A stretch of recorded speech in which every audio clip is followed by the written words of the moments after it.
Okay, start. Yep. I'll explain the circuitry of the system here. This comes in from the bottom of the tank. So there's two ways for the pump to get water. From the bottom of the tank or from the creek or some kind of reservoir here.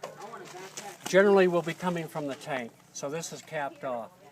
The water comes from the tank, comes over here to the pump, is pressurized by the pump, goes up into this manifold that feeds two fire hydrant connections, a garden hose connection, and the hose reel.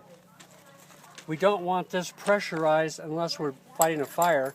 So this is a bypass valve that allows water coming into the manifold under pressure to go back to the tank.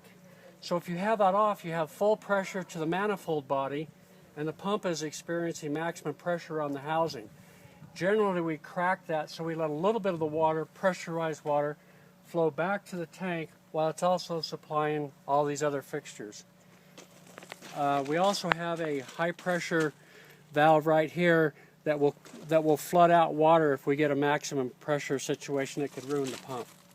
So we generally want this cracked whenever we're using water except for the fire, in which case we would we would open it all the way, shut it, and water would just come maximum here, nothing going back to tank.